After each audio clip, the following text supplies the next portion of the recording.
پانی بخارات کی شکل میں اٹھتا ہے، آئی تھنک 75-80% جو بادل ہیں یا اس سے بھی زیادہ، وہ سمندر سے جو پانی اٹھتا ہے بخارات کی شکل میں، وہی ہوتا ہے۔ تو یہ بھی اللہ تعالیٰ قدرت رکھتے ہیں کہ وہ سمندر سے جب اٹھتا ہے تو ایک خاص طے پر، ایک خاص سطح پر اس کو جمع کر کے بادل کی شکل دینے کی بجائے وہ اور اوپر چلا جائے اور خلا میں کہیں تخلیل ہو جائے، اور وہ پانی جو ہے وہ آہستہ آہستہ اس دنیا سے ہی ختم ہو جائے۔ لیکن اللہ تعالیٰ نے ایسا کچھ بھی نہیں کیا۔ اللہ تعالیٰ نے یہ زندگی کو مینٹین کرنے کے لیے بہت ہی خوبصورت واٹر سائیکل جو ہے وہ ہمیں عطا کیا، جس کو ہم اگر دیکھیں اور اس کو ہم سمجھیں تو اس سے ہمیں اللہ کی جو نعمتیں ہیں، جو رزق ہے، اس کا ہمیں اندازہ ہوتا ہے کہ کس طرح سے اللہ تعالیٰ نے ہمارے اوپر یہ رزق جو ہے وہ ان کی برسات کی ہوئی ہے۔ وَأَنشَأْنَا، پھر ہم نے پیدا کیے، لکم بہی، لکم اس کے تمہارے لیے، بہی اس کے ساتھ، اس کے ذریعے سے، جنات باغات، اس کے ذریعے سے کس سے؟ یہ بارش یا پانی جو برساتا ہے اللہ تعالیٰ، بارش، یہ پورا واٹر سائیکل جس کا ہم نے ذکر کیا، اس واٹر سائیکل کے ذریعے سے پھر اللہ تعالیٰ اس میں سے باغات جو ہیں وہ پیدا کیے، من نخیل، ان کھجوروں سے، وعناب، اور انگور سے، کھجوروں اور انگور، لکم فیہا فواکہ، اور اس میں تمہارے، لکم تمہارے لیے، فیہا فواکہ ان میں پھل ہیں، کثیرن کثیرتن بہت طرح کے، اس میں فواکہ جو ہے مختلف طرح کے پھل جو ہیں، پھلوں کی جنس جو ہے اس کو فواکہ کہا جاتا ہے۔ مطلب تو مختلف طرح کے پھل، کھجور اور انگور اور مختلف طرح کے پھل جو ہے وہ بھی اس پانی سے پھر ہم نے پیدا کیے۔ وہ کیسے پیدا کیے؟ پانی جب برستا ہے اور اس میں پھر ہریالی آتی ہے، اور پھر وہیں سے پھر مختلف اجزاء جو ہیں وہ مختلف اس کی معدنیات اور مختلف کیمیکل جو مل کر آگے پھر تخلیق، مطلب اس نباتاتی زندگی کو جب وہ پروان چڑھاتے ہیں، بہت دفعہ پہلے ذکر ہوا، پھر اس میں سے پھل اور کھجوریں، اناج اور انگور اور یہ ساری چیزیں جو ہے وہ اس میں سے نکلتی ہیں۔ وہ منہا تاکلون، اور ان میں سے تم کھاتے ہو، ان ساری چیزوں میں سے تم کھاتے ہو، کھاتے بھی ہو، تمہارے خوراک کے طور پر بھی یہ استعمال ہوتی ہیں یہ ساری چیزیں، کھجور اور انگور اور دوسرے طرح کے پھل، اور اس کے علاوہ اناج اور دوسری جو چیزیں ہیں وہ بھی اس میں شامل ہو جاتی ہیں جو پانی کے مرہون منت ہوتی ہیں۔ وشجرۃ، اور ایک درخت، اللہ تعالیٰ کہتے ہیں ایک درخت ہم تخرج نکلتا ہے، من طور سینا، طور سینا سے، تنبت وہ اگتا ہے، بالدہن روغن کے ساتھ، فصبغن اور سالن، للآکلین کھانے والوں کے لیے۔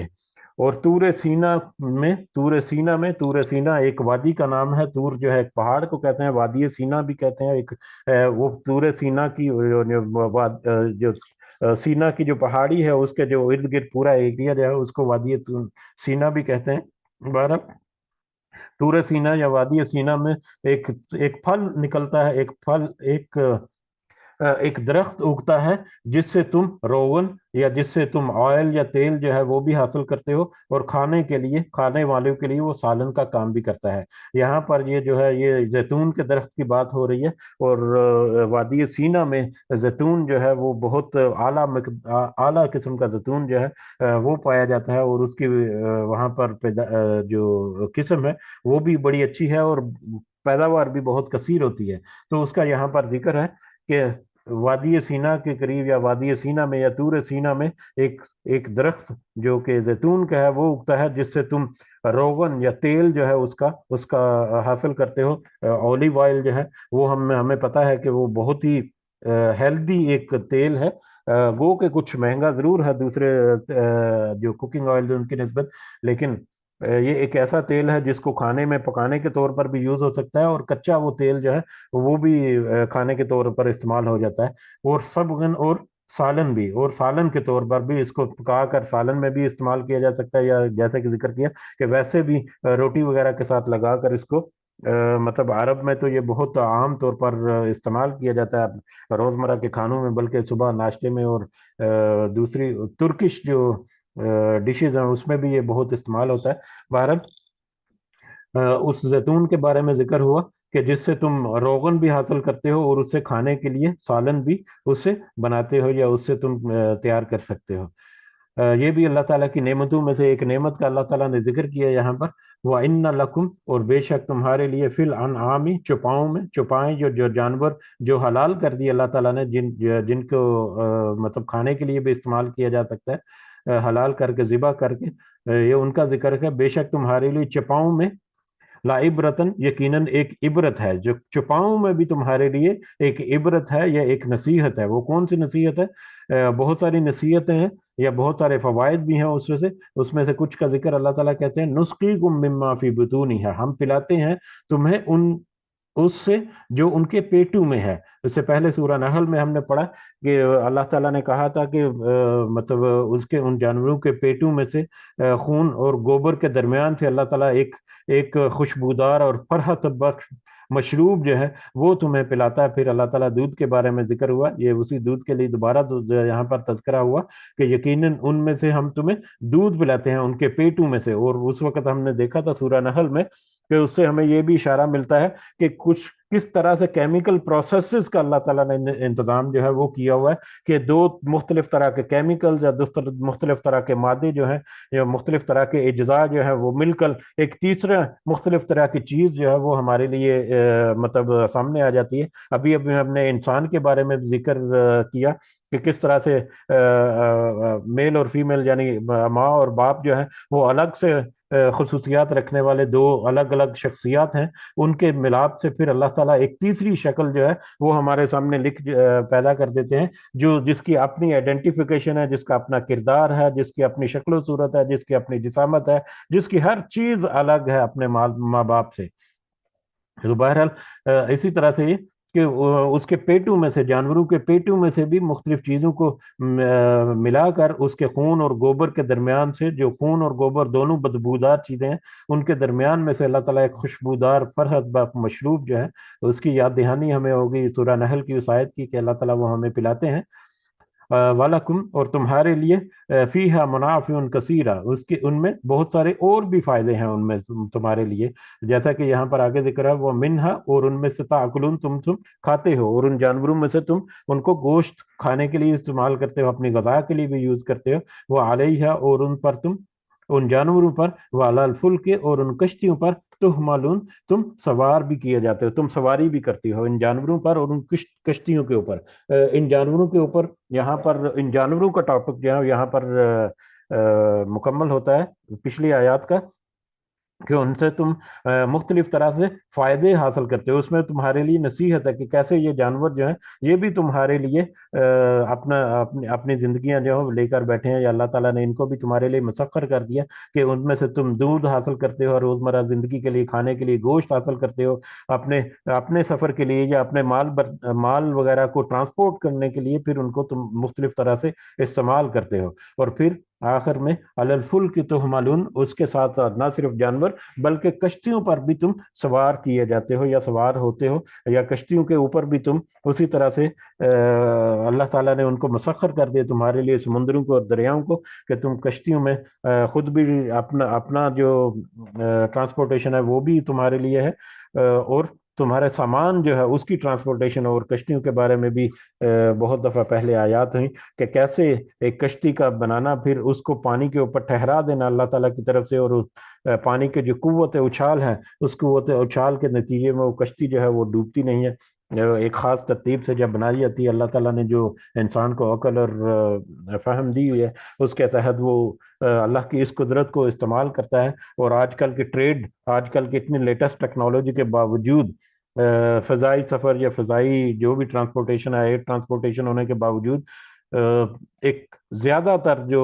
تجارت ہے، مجھے ایگزیکٹ اس کا پرسنٹیج تو پتہ نہیں اس وقت، آسانی سے مل جائے گی۔ بہرحال اکثر جو تجارت ہے، جو مال کا جو ٹرانسپورٹیشن ہے، جو گڈز ٹرانسپورٹیشن جو ہے وہ ساری جو ہے وہ ان کشتیوں کے ذریعے یا بحری جہازوں کے ذریعے، سمندروں کے ذریعے سے ہوتی ہے۔ اللہ تعالیٰ کی یہ بہت بڑی ایک نشانی جو ہے اللہ تعالیٰ نے صرف 2 الفاظ میں یہاں پر ذکر دی ہمارے اوپر کہ ہم ان ساری چیزوں سے نصیحت حاصل کریں۔ اب اگر ہم دیکھیں کہ جو پہلی ہم نے 22 آیات ہم نے جو پڑھی ہیں اس کو ہم اگر ایک ترتیب سے دیکھیں تو اس میں 3 جو بڑے بڑے ٹاپکس ہیں وہ نظر آتے ہیں۔ پہلے تو ہم نے جو پہلی 11 آیات پڑھی اس میں تو اللہ تعالیٰ نے کہا کہ ایک مومن جو ہے وہ فلاح پانے والا ہے۔ پھر وہ مومن جو ہے اس کی تخلیق کیسے ہوئی اس کے بارے میں اللہ تعالیٰ نے بتا دیا کہ جو فلاح پائے گا اس فلاح پائے گا وہ ایک ایسا انسان جس کو اللہ تعالیٰ نے اس طرح سے پیدا کیا پھر اس طرح سے پیدا کر کے اس کے بعد اس کے لیے پھر نعمتیں بہت ساری مسخر کی اس کے لیے، کائنات کا ذکر کیا اللہ تعالیٰ نے، اس کے علاوہ جانوروں کا ذکر کیا، پودوں کا ذکر کیا، واٹر سائیکل کا ذکر کیا کہ کس طرح سے زندگی کا پورا نظام جو ہے وہ قائم رکھنے کے لیے، یعنی یہ ساری ضروریات جو ہے اللہ تعالیٰ نے انسان کی پوری کر دی، اور ساری ضروریات پوری کر کے اللہ تعالیٰ نے سب سے پہلے بتا دیا کہ تمہاری ساری ضروریات میں نے پوری کر دی ہیں، اب آؤ ذرا اس فلاح کو حاصل کرو۔ یہ ایگزیکٹلی اسی طرح سے ہے کہ جیسے کوئی مثال کے طور پر میرا دفتر کا کام ہے اور مجھے کوئی جاب اگر ملتی ہے کہیں پر، تو وہاں پر جا کے میں نے لیٹرز وغیرہ ٹائپ کرنے ہیں یا کچھ پرنٹس وغیرہ لینے ہیں، تو یہ وہ تو میرا جو آنر ہے یا فیکٹری کا مالک یا بزنس کا مالک جو ہے وہ مجھے یہ کمپیوٹر وغیرہ بھی دے گا اور مجھے اس کے ساتھ پرنٹر وغیرہ بھی دے گا کہ یہ لو اب تمہاری رسپانسبلٹی ہے، تم نے پوری کرنی ہے۔ اس کے باوجود اگر میں اس پرنٹر کو استعمال نہیں کر سکتا، اس کمپیوٹر کو استعمال کر کے اس کو آؤٹ پٹ جو اس کو چاہیے جو وہ نہیں دے سکتا، تو اس میں تو پھر میری لیک آف سکلز ہیں یا میرا لیک آف نالج ہے یا میری کچھ خامیاں ہوں گی۔ میرے پاس تو اس نے جو مجھے چاہیے اس اس اس مقصد کو حاصل کرنے کے لیے وہ تو مجھے ان سے پہنچا دیے۔ تو اللہ تعالیٰ نے اگر ہم یہ 22 آیات کو، یہ میں اپنی طرف سے تھوڑا سا اضافہ کرنے کی کوشش کر رہا ہوں کہ 22 آیات کو اگر دیکھیں تو ہم اللہ تعالیٰ یہ بھی کہہ رہا ہے کہ دیکھو میں نے تمہارے اوپر زندگی میں رہنے کے لیے، اس کے زندگی بسر کرنے کے لیے ہر چیز تمہیں مہیا کر دی، اب تمہارا کام ہے کہ ان چیزوں کو استعمال کر کے وہ فلاح حاصل کرو جس کے بارے میں نبی کریم صلی اللہ علیہ وسلم نے 10 آیات کا ذکر کیا کہ جو ان کے اوپر اپنے آپ کو پورا کر لے تو وہ اس کے لیے جنت کی بشارت نبی کریم صلی اللہ علیہ وسلم نے دی۔ تو اللہ تعالیٰ سے دعا ہے کہ اس کی صحیح سمجھ ہمیں عطا فرمائے اور اس کے ذریعے سے ہمیں اپنی اصلاح کرنے کی توفیق عطا فرمائے، اس کے ذریعے سے جو خلاصہ جس کا ابھی ہم نے نیکٹر یا جو جوہر جو ہے اس کا ذکر کیا، زمین کا جوہر، تو ان آیات کا جوہر جو ہے وہ اللہ تعالیٰ ہمارے ذہنوں میں اور ہمارے عقل و شعور میں صلاحیت کرے، اور اس کے ذریعے سے ہمیں اللہ تعالیٰ اپنی اصلاح کر کے اپنی فلاح جو ہے اس کو حاصل کرنے کے کامیاب فلاح حاصل کرنے کے قابل بنائے اللہ تعالیٰ، آمین یا رب العالمین، وما علینا الا البلاغ المبین۔ جی اگر کسی کو کچھ اضافہ کرنا ہے تو آپ کر سکتے ہیں، جزاکم اللہ خیرا کثیرا۔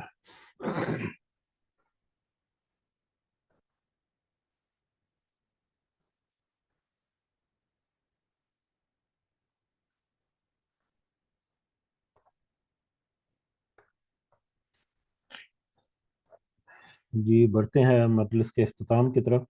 انشاءاللہ کل اگلے سبق کے ساتھ حاضر ہوں گے، سب کا دعا میں ضرور یاد رکھیں، مجھے بھی اگر موقع ملے تو اپنی دعاؤں میں ضرور یاد رکھا کریں۔ ہر انسان کے ساتھ کچھ پریشانیاں، کچھ مسائل، مشکلات ہوتے ہیں، اللہ تعالیٰ کی نعمتیں جو ہیں وہ بے شمار ہیں، اللہ تعالیٰ ہمیں شکر کرنے والا بنائے اور صبر کرنے کی ہمیں اللہ تعالیٰ توفیق اور ہمت عطا فرمائے۔ اللہ تعالیٰ ہمارے جتنے ظاہری اور باطنی مسائل، اللہ تعالیٰ ان سب میں ہماری خاص مدد فرمائے اور خاص رہنمائی اللہ تعالیٰ عطا فرمائے۔ ہماری اولاد کو اللہ تعالیٰ نیک اور صالح بنائے، ہمارے والدین کو اللہ تعالیٰ صحت سے بھرپور زندگی عطا فرمائے، جو اس دنیا میں موجود ہیں ہمارے والدین اور دوسرے بزرگ اور دوسرے احباب، اللہ تعالیٰ انہیں صحت سے بھرپور زندگی عطا فرمائے۔ جو اس دنیا سے گزر گئے ہمارے بزرگ، ہمارے والدین، بہن بھائی، رشتہ دار، عزیز و اقارب، سارے مومنین اور مومنات، اللہ تعالیٰ سب کو اپنے خاص فضل و کرم سے